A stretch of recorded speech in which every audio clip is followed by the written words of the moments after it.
আমি আজকে আপনাদেরকে দেখাবো যে আসলে আপনার হাতের যে সেটটা সেটা আসলে বৈধ কিনা বা অবৈধ কিনা সেটা আপনাদেরকে দেখাবো, রেজিস্ট্রেশন করা আছে কিনা। তো এই জন্য আপনাকে যা করতে হবে, আপনাকে মেসেজ অপশনে যাবেন। মেসেজ অপশনে যাওয়ার পর তার আগে একটু আপনাদেরকে দেখিয়ে নিচ্ছি যে আপনার আসলে IMEI নাম্বার লাগবে, সেটার মাধ্যমে আপনি আসলে চেক করতে হবে। তো এটা করার জন্য আপনি ডায়ালে যাবেন। ডায়ালে যাওয়ার পর আপনি এখানে টাইপ করবেন স্টার স্টার হ্যাশ 06 হ্যাশ।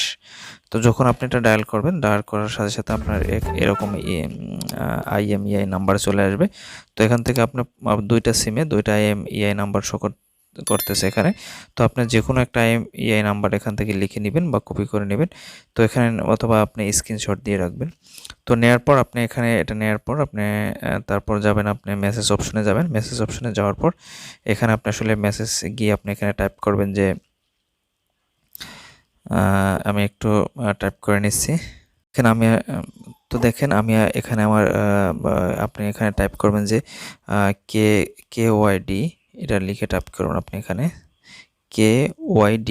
এটা ক্যাপিটাল লেটার হবে, ক্যাপিটাল লেটার হবে, তিনটা লেটারই ক্যাপিটাল হবে। তারপর আপনি একটা স্পেস দিবেন, স্পেস দিয়ে আপনি এখানে লিখবেন আপনার IMEI নাম্বারটা। লেখার পর আপনি এখান থেকে সেন্ড করবেন। এই যে উপরে দেখেন, উপরের কর্নার এখানে আছে যে 16002।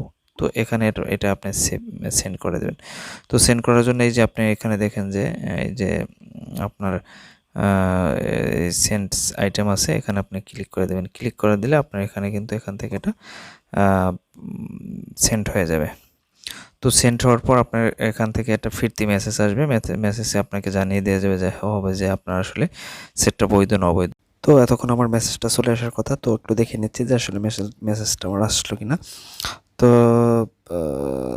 এই যে দেখেন আপনার এখানে লেখা আছে যে ডিভাইসটি IMEI BTRC এর ডাটাবেসে পাওয়া গেছে।